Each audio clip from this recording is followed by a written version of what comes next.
Bonjour à tous, nous sommes le jeudi 22 février 2024, Yud Gimel du premier mois de Hadar. Et la paracha que nous allons lire ce Shabbat, c'est la paracha Tetzavé.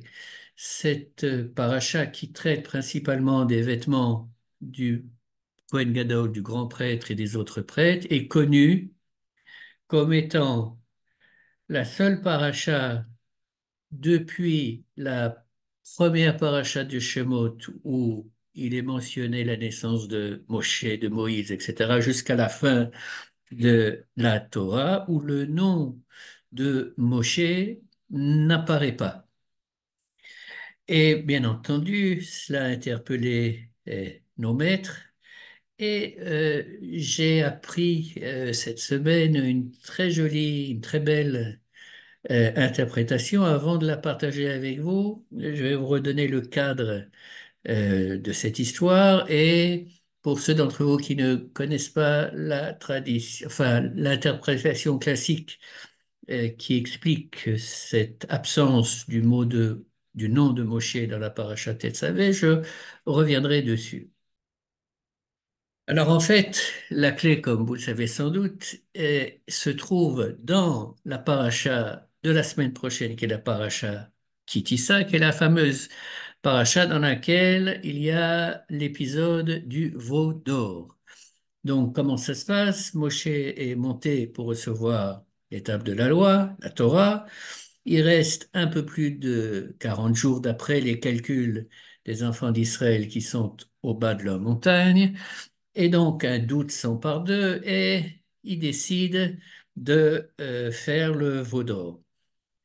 Euh, Ils le font. Et à ce moment-là, Dieu parle à Moïse en étant passablement énervé, en disant qu'il veut détruire le peuple parce qu'ils ont fait le veau d'or.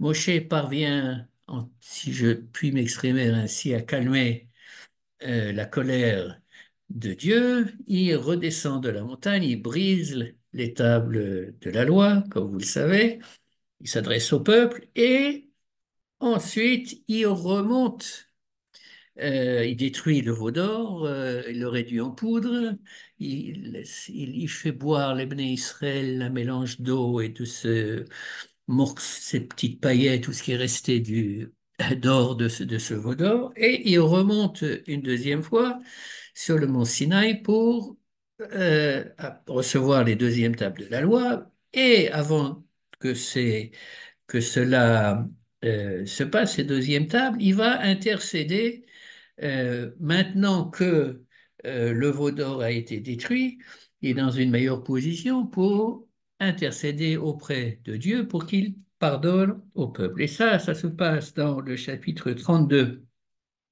de l'Exode. Et je vais vous lire quelques versets à partir du verset 31. Moïse retourna vers le Seigneur, donc il remonte au mont Sinaï, et dit, Hélas, ce peuple est coupable d'un grand péché. Ils se sont fait un dieu d'or. Verset 32. Et pourtant, si tu voulais pardonner à leurs fautes, sinon, efface-moi du livre que tu as écrit. Verset 33, le Seigneur répondit à Moïse, celui qui a prévariqué envers moi, c'est lui que j'effacerai de mon livre. Ce sont donc les versets en français et je vais quand même vous les lire en hébreu. Euh, et Vayashov Moshe el Adonai vayomar, Ana chata'a mazeh chata'a gedola, vayasu lahem Elohei zahav. Verset 32, qui est le verset central, en fait, qui nous préoccupe maintenant. Ve'ata, et maintenant, imtisa chatatam, s'il te plaît, pardonne-leur. Ve'im ain, et si tu ne leur les pardonnes pas, mechenina misifrecha asher ketafta. Euh, Efface-moi du livre que tu as écrit. Vayomer Adonai el Moshe mi asher chatali emre mi sifri. Donc, si on regarde la logique de ce qui est dit, Moshe dit, voilà, si tu restes en colère, donc tu veux détruire le peuple, efface-moi du livre que tu as écrit, n'est-ce pas? Et euh, Akadosh Baruch Hu lui répond, c'est pas toi que je vais effacer de mon livre, c'est ceux qui ont fauté contre moi. D'où question que les Chachamim posent, si c'est ainsi, comment se fait-il que justement dans la paracha qui précède Kitissa, puisqu'il n'y a pas nécessairement un ordre chronologique, dans la paracha Tetzavé, le nom de Moshe ait été effacé. Et là, comment dirais-je, une des explications traditionnelles est la suivante, c'est que quand quelqu'un du niveau de Moshe dit quelque chose, du style, comme il a dit, efface-moi du livre que tu as écrit, même si c'était, comment dirais-je, sous condition, et que cette condition ne s'est pas réalisée, eh bien, il va rester une trace de ce qui a été dit. Et les Chachamim vont même, en règle générale, étendre ce principe, pas seulement à des tzadikim, à des prophètes, à des personnes exceptionnelles, mais à également tout un chacun, la parole, les paroles que nous émettons ont un poids. Dieu a créé le monde par la parole, alors on n'est pas Dieu, mais nos paroles peuvent avoir des effets négatifs, comme ils peuvent avoir des effets positifs. Et donc ça, c'est l'explication principale. Et je voudrais partager avec vous maintenant une approche totalement différente qui est superbe, à mon avis, que j'ai entendue cette semaine dans le cours de Parashat Shavua que j'entends chaque semaine, qui est donné par le Rav Shneor Ashkenazi, qui est un Rav Chabad de Rishon LeZion, donc c'est un cours qui est donné en hébreu.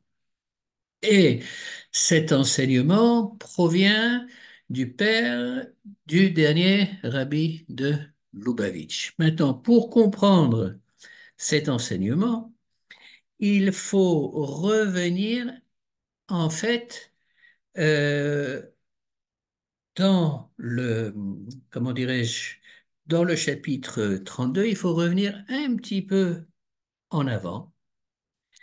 Quand Moshe est monté donc pour la première fois, que Dieu lui dit que il y a cette histoire du veau d'or, et Dieu euh, dit une phrase extrêmement forte qui se situe au verset 10 du verset 32.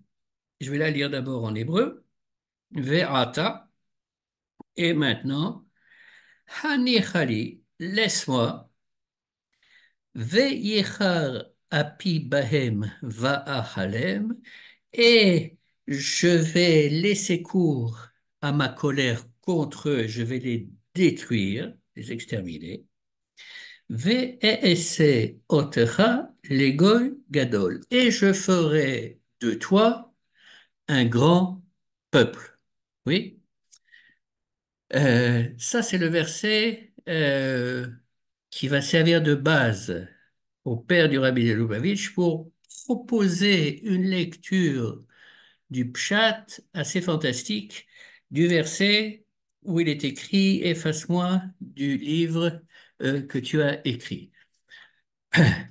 Et alors, euh, je vais donc reprendre le verset en question, le verset 30, et je vais le relire.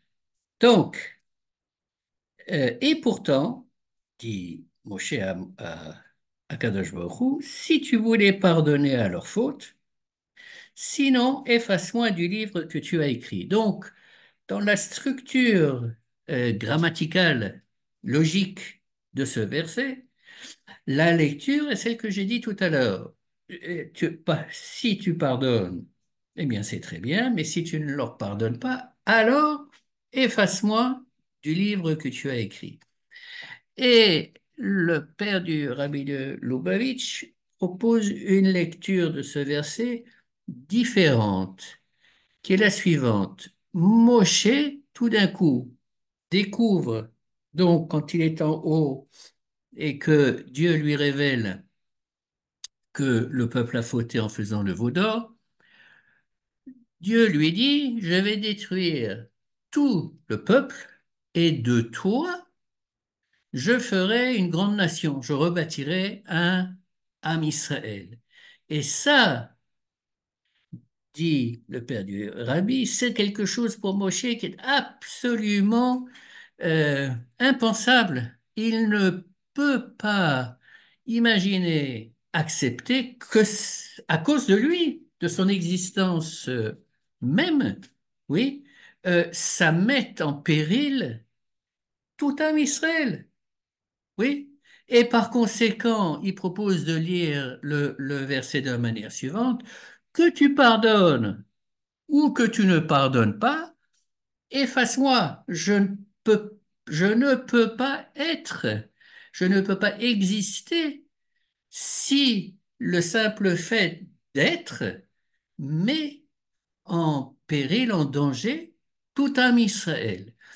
Et donc, c'est, de mon point de vue, une très belle lecture de ce verset qui vient renforcer euh, le caractère de berger exceptionnel que Moshe a été pour Am Israël du début, du moment où il a pris sur lui ce job jusqu'à la fin de sa vie. Et sur ce, je vous souhaite Shabbat Shalom.